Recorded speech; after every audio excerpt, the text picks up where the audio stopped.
All right. Thank you, Chris, so much. You're welcome. For coming and having this conversation with me. Yeah. Really appreciate it. Icebreaker question for you. If you were to travel anywhere in the world and spend a month, where would you go? Oh boy. I've always been intrigued by Northern European countries. Can I throw a few out or just one? Yeah. Probably France. Okay. Intrigued by France, Italy.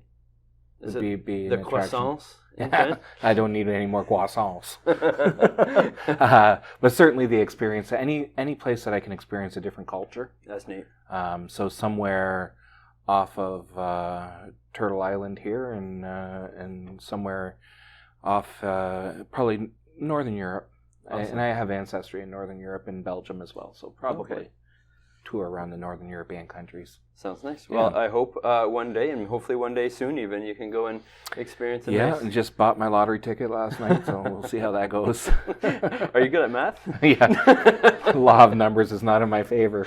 I was more likely to get hit with lightning last night. So, well, I hope you win and not get hit. So, tell us, what do you do and what is the vision that you have for the families in the community? Sure. So currently I am a social worker, Master's of Social Work. I have a variety of walks of life. My primary work here at the Heart and Soul Project is working with grief trauma, but we also work with families, because it never comes on its own.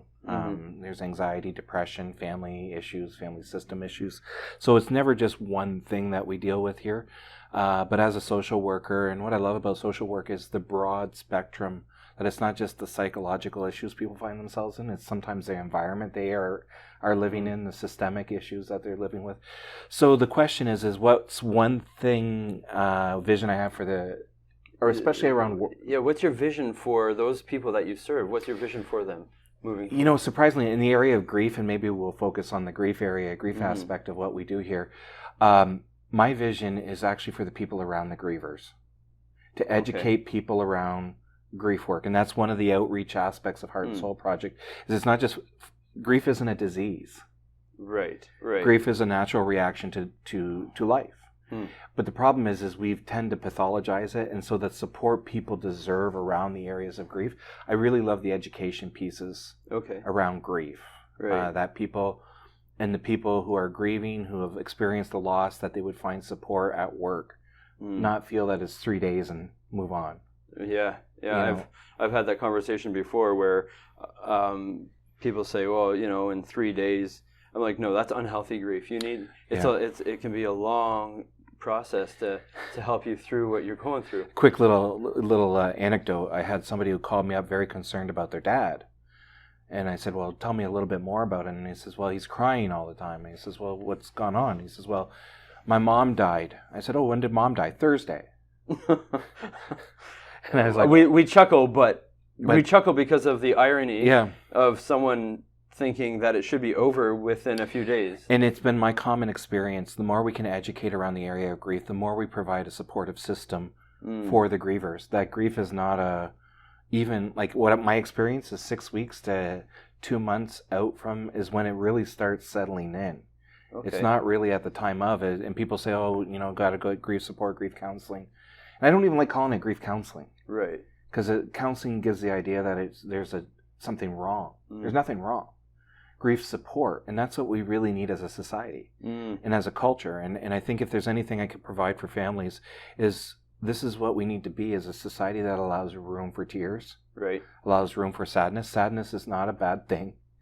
It can actually teach us a little bit about life. Absolutely. Yeah. Well, that's a great mission. I love it. Yeah. And it's interesting to educate the people around the griever, and actually that's a big part of what we're trying to do with this channel, is to be able to educate people to help other people through grief. And the more we can do things like this, the more we can do things like this and create a dialogue and a discussion that, and I'm sure in your work as a funeral director, people look at it with such a sense of mystery, like, oh, I could never do what you do. All the time. It's what we do. Yeah. It's life. It is. Yeah. None of us get out of this alive. No. And part of it is when we can create the conversation around death and dying. And that's one of my roles, working with the Association for Death in Education and Counseling, ADEC, certified thanatologist, the study of death, dying, and bereavement, is creating the conversations like this. Right. So at that, it's not an elephant in the room. Right. Yeah. Absolutely. Yeah. That brings up a question that this is kind of out of the blue, but when someone experiences the death of a loved one, I found oftentimes people are uncomfortable even talking about that death because they don't know what to say and they feel awkward. If it's a death of a child, even a stillborn, it just creates this uneasiness. You might even lose some friends because they're so awkward around talking about it. And I mean, it brings up, and I don't want to go too far into this, but there's different kinds of grief. Right. There's what we call disenfranchised grief, the grief that people don't acknowledge as grief. So like a stillborn or a loss of a job even. Right. There's grief to that. Or grief of someone that's been divorced and these are disenfranchised grief. But I digress. One of the things is having the conversation and to be able to say the name of the bereaved. And I often say this, as you know, Daniel, I provide ritual or funeral services at the funeral home as well. And one of the things I'm very conscious of saying, realistically at the time of the funeral, the family doesn't need the support because it's already built into the structure. Right. What they need is somebody to say the name 6 months down the road. And a lot of people are so worried that by bringing up a story about their loved one, they're going to cause them to cry. Yeah, probably. But that's what they want. It's healthy. It's healthy. Yeah. Because the relationship does not end with death. Right.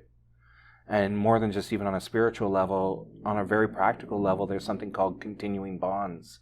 Because it's basically a theory that says we continue the relationship with the deceased. Okay. And it's very healthy. People will talk to the deceased, and before, in ages past, that was seen as unhealthy, but the research is becoming more and more clear that it's very healthy that we continue the relationship. What kind of, you said talk to the deceased, like, what does that look like? Could be something that's practically, like I have a number of people in our groups that will say they go down and they see a picture.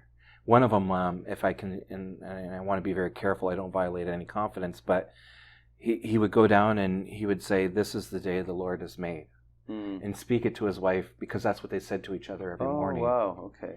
It's not looking for having a conversation with that person as much as involving them in your thoughts. In your thoughts, but even sometimes it is verbal. Yeah. Yeah, well, that's what I meant. Yeah. Like, I mean, I had on one of our grief walks, we run a seasonal walking group, and it was in the wintertime, and a lady picked up a snowball and wheeled it to the sky. I said, "Well, what are you doing?" She says, "I'm mad at God, I'm throwing a snowball." And I said, "Well, did you notice he threw it back?" But I mean, having this dynamic relationship that what we're doing in grief is not trying to erase the memory of the loved one. We're trying to find a different place. I often liken our souls, our hearts to a room that has been upset by a storm. And we're looking for a new place for the deceased in our hearts and our lives. Right. And that's what continuing bonds is all about, is that we're not here to erase the memory. Right. But so often in our culture that wants to move on. And if we look to cultures before, I mean, a lot of them were some cultures, a month of grieving. They prescribe it. Some widows wear black for a year. That's right.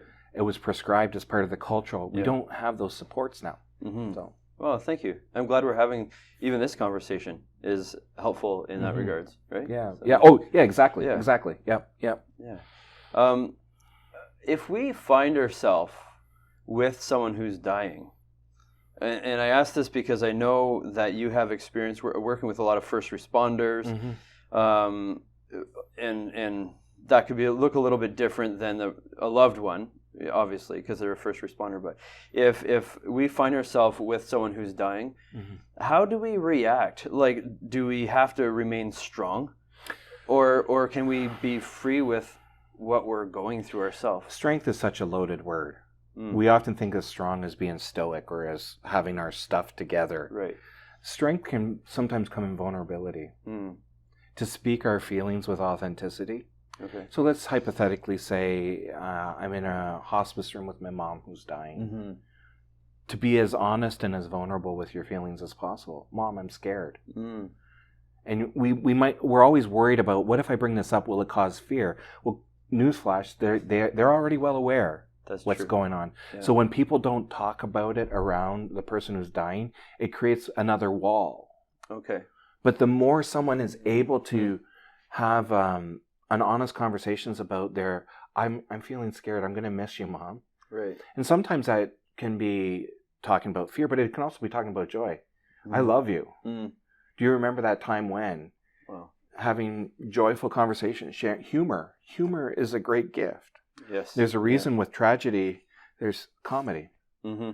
And a lot of people, you'll find that in your work as funeral. It wouldn't be uncommon for a group of people gathering to plan their loved one's funeral to start laughing. Absolutely. Do you remember when? Yeah. Why wait till they're dead? Sharing that now. Yeah. Sharing that around the bedside. That's be as honest. Yeah. Thank you.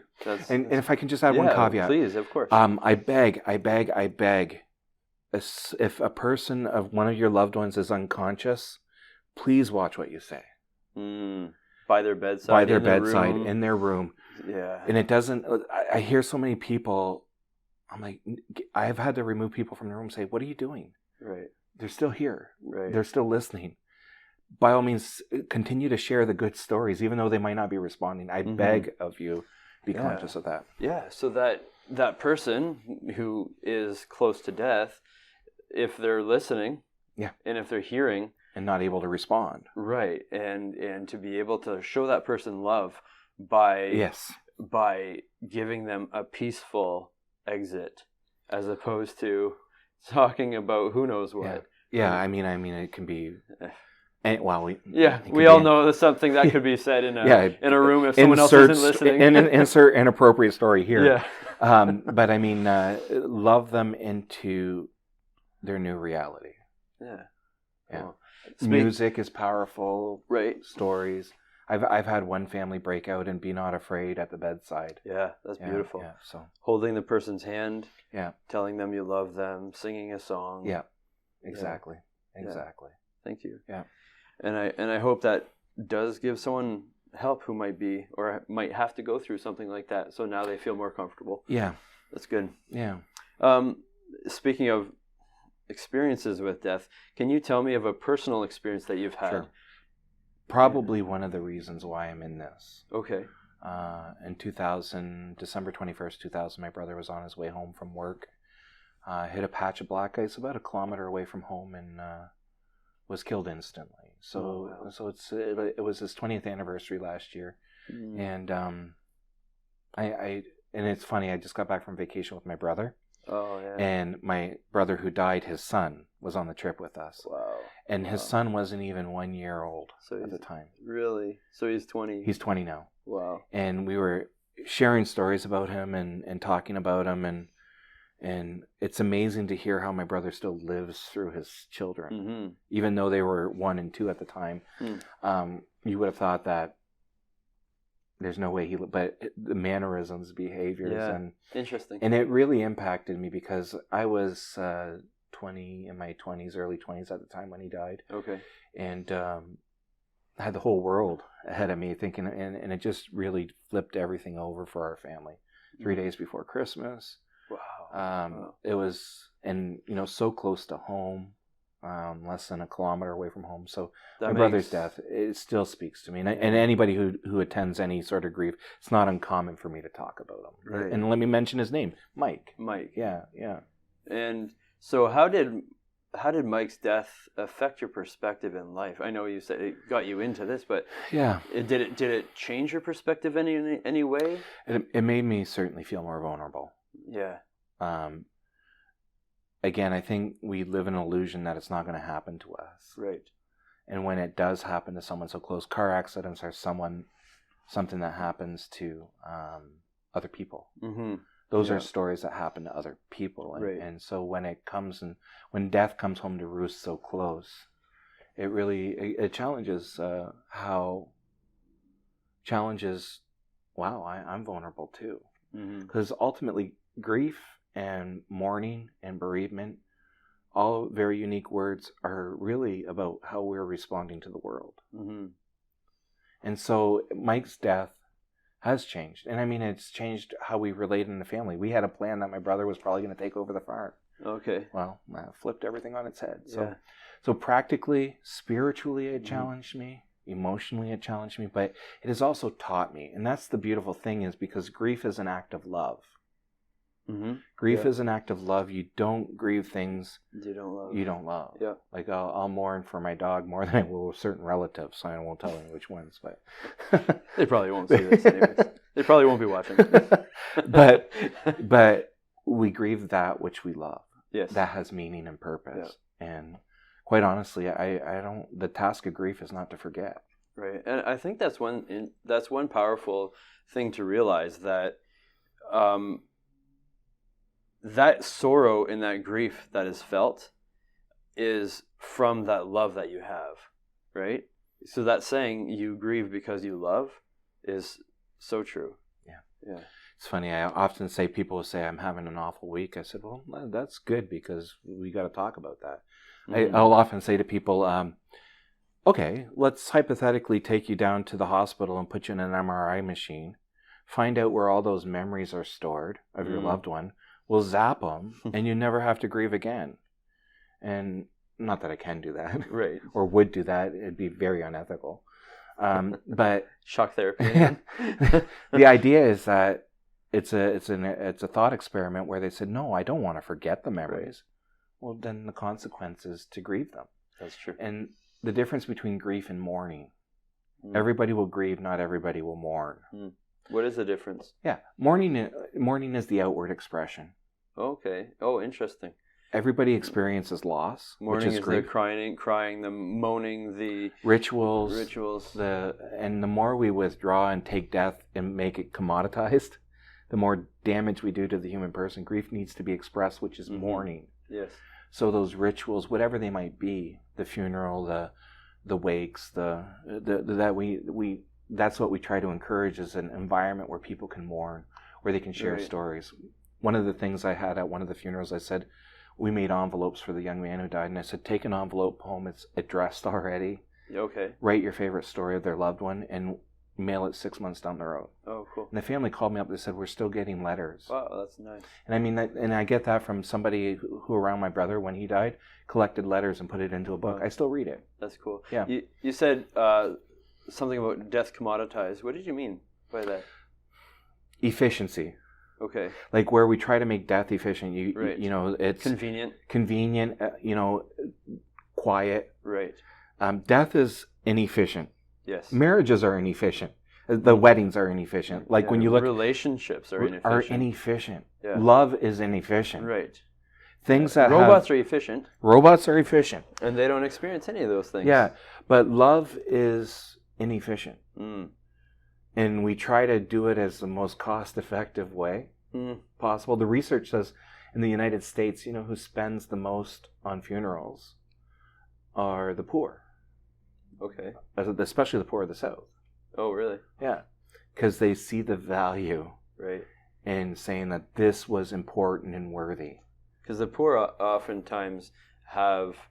I don't know how to say this, but they have that perspective in life of what's really important sometimes. And they, rich people would sometimes have the same thing. But yeah, oftentimes maybe a rich person got rich by chasing after wealth and chasing after the promotions. And I mean, it's not bad to be rich, but at the same time, we can learn a lot from the poor.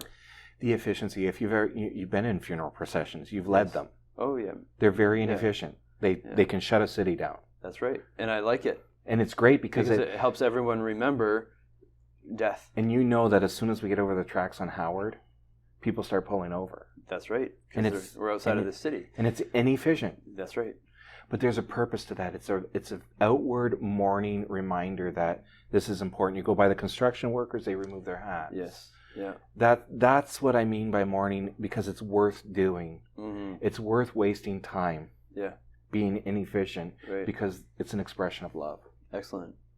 Yeah, thanks. Now, I've talked a lot in these conversations, and I've asked a lot of people if they have any throwbacks to death, that like if they have a song or a sight or a smell that throws them back. And everybody has said yes. As much as I'm interested in your throwback, I would, because of your position and what you do, I would like to ask you, tell me more about these throwbacks that we have. Triggers, yeah. Like someone will hear a song and it's like, oh, that brings me back to Grandpa. Or my last interview was someone said, oh, the smell of popcorn. Grandpa always made that popcorn, so it reminds them oftentimes. Now, tell me more about that. And is that a healthy thing? How does that? Oh yeah, incredibly healthy, because we are sensual creatures. The change of seasons has a way of speaking to us on a soul level, right? More than just a pragmatic. Again, it moves us away from the efficiency. Okay. Like when we have a change of seasons, it interrupts our efficiency. It interrupts it.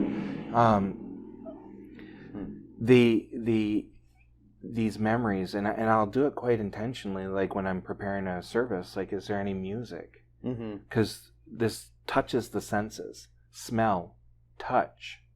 I had one client who says, the funeral director had to tell her to stop touching her father's ear. Oh. And because she was wiping the makeup off, but that's what she always used to do, that sense of touch. Right. That's the tactileness, the smells, the sounds. Golfing for me, for instance, is mine. Whenever I golf, my brother and I used to golf a lot. Couldn't golf for 2 years. Wow, because you would remember Mike. Because it was too painful. Right. But now I made a ritual out of it. Every time I put that ball on the tee in the first, I say a prayer to Mike. Say, I wish you were here. I know you're here. That continuing bond. Right. So. And that helps you in your grief. Sure it does. Some of the therapies, like art, right. Drawing, pictures, collages. One of my favorite things in the grief groups that we do is show and tell. Okay. I say, bring a picture of your loved one in. Bring an item or something that was. And one lady brought in this huge leaf blower, and it was like, and they were so happy to share the life of their loved ones. And then at the last night, we said, bring in your loved one's favorite food. Oh. We had hot dogs from Harvey's. We had Harvey sell hot dogs? They do, with cheddar cheese on them too. They're delicious. Sounds good. But and it was so touching. One of the gentlemen made that layered Jello. Like the rainbow Jello they call it. It was not done well. Because he probably didn't make it. He didn't make it, but he said, "I'm going to try." Good for him. And every single one of us loved the Jello. Right. Even though it was more of a soup. But it was probably his wife. I would hazard a guess. Yep. That would have made that, and so that meant everything. And for him to go and try it. Yeah. So I mean, I can talk about this forever. I mean, you're hitting on a subject that I can fire away. But this act of remembering. I have a question. Sure. Sometimes I refer to grief as in losing a loved one, and this is just something that I'm a practical guy. I see things kind of logically sometimes, and I think you lose someone, and it's like you're being cut. It's like you have a wound. You're a physical wound, and in order to heal that wound properly, we can't just slap a Band-Aid on it and move on, because it can be a deep wound. And I feel like going through grief properly, having that funeral service, going and seeing your loved one, having that ritual, bringing them to their final place of rest, even if that is scattering their cremated remains in the woods where they always love to be. But I think all of those things are like dressing that wound, and part of that healing process. You're still going to be left with a scar. Exactly. And what you're creating in that active ritual, the act of the funeral, and Dr. Bill Hoy cites this, for 4,000 years, there have been 4 different things that happen at a funeral. Okay. 4,000 years. Yeah. The movement of the body. Yes. The attention to grief, the attention to a ritual, and sorry, Dr. Hoy, I forget the other 2 right now, but let's just, the movement of the body. We'll try to remember those 4 things to put them in the description below. Dr. Hoy's book, Do Funerals Matter, is actually a good one. Do Funerals Matter is where I take it from. Right. But this idea of having a touchstone, something that you can go back to and say, this was real. Yeah. This really happened.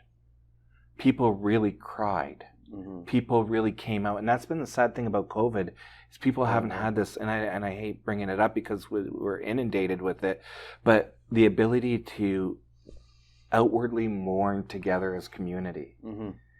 I fear that we're going to be dealing with the consequences of people unable to process their grief in a communal way. Yeah.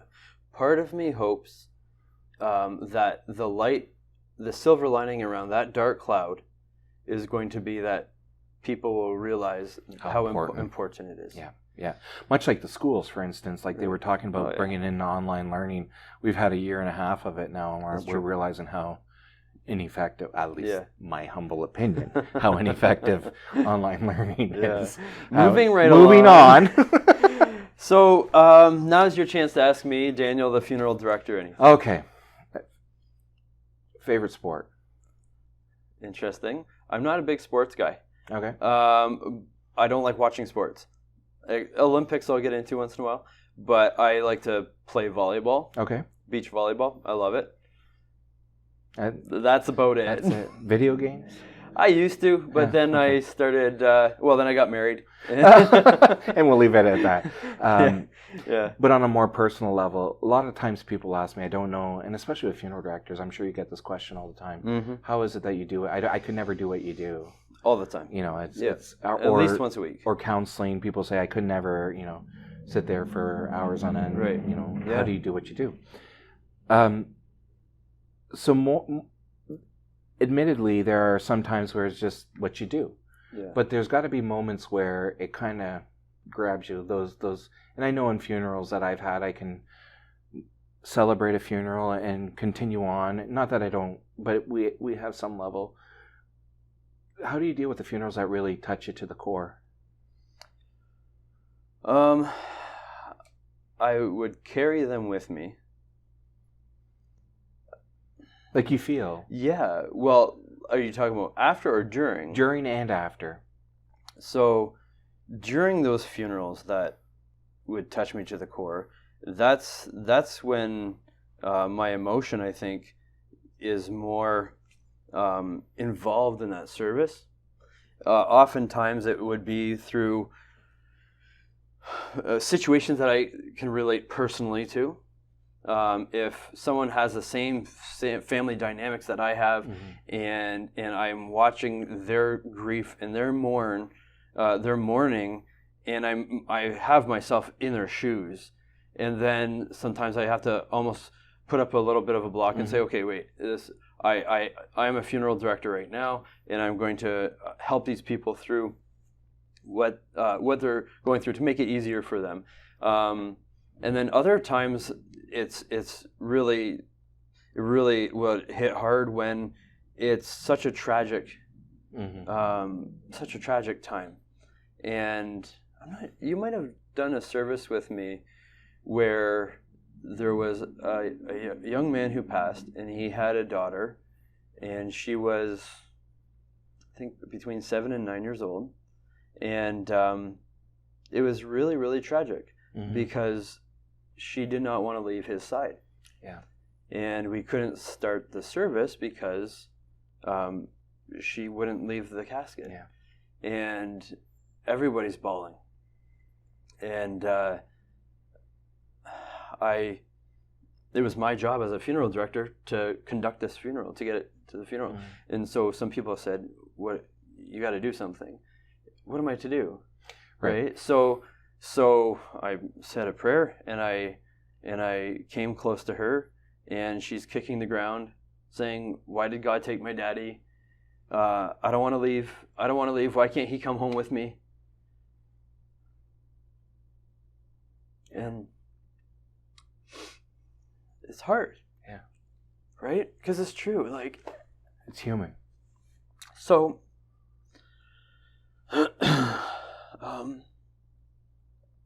I looked over at my colleague, and he's a retired cop, and he's bawling, and I'm like, "Oh, that didn't help."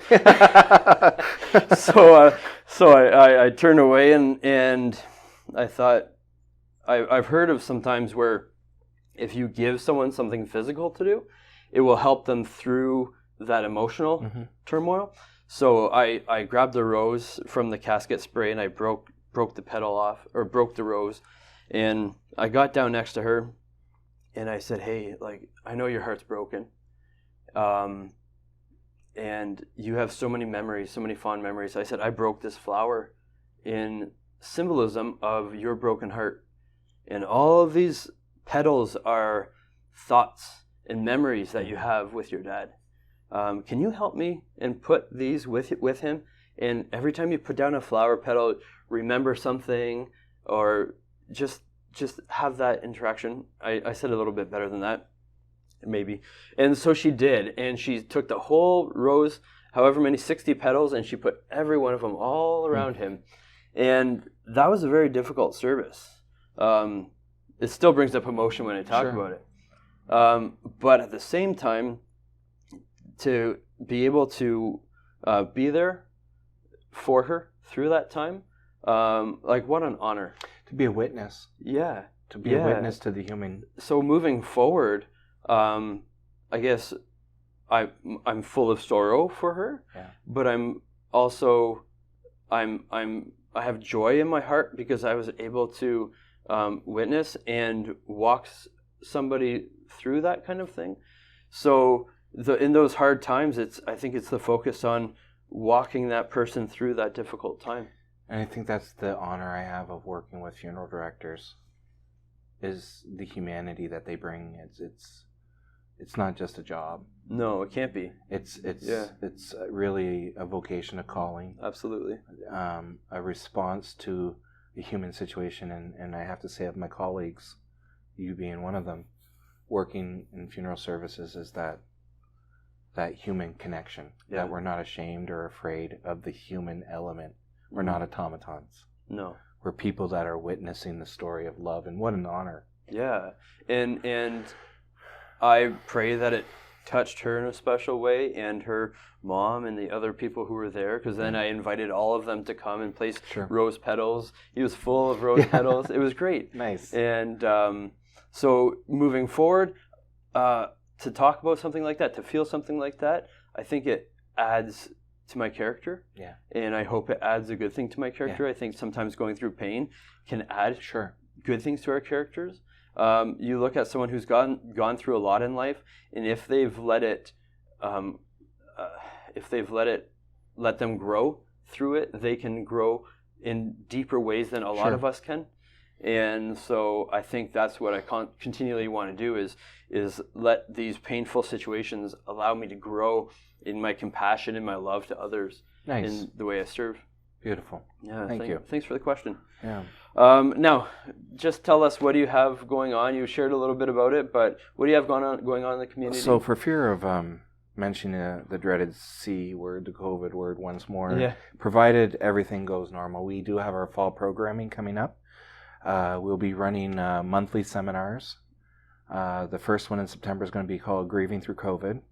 The second one, is Continuing Bonds. The November one will be Grieving Through the Holidays. Okay. So those are monthly. Please check out online, heartandsoulproject.com.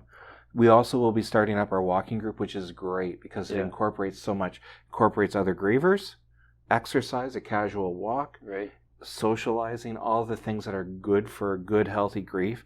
Community, socialize, exercise, and fresh air. We're in the habit of running them for 8 weeks every season, including winter. That's at Lakewood Park and Manning Road. And we have our 8-week grief group coming up as well. And everything you're talking about, is it on your website? It's on our website, yep. And you can register through online. Yep. Great. Well, Chris, thank you so much for taking this time and having this conversation. This has been good. I really enjoyed this. It. Yeah, thank you. Hopefully you can edit out some of the inappropriate stuff. So. No, this is unedited. Okay, thank you very much.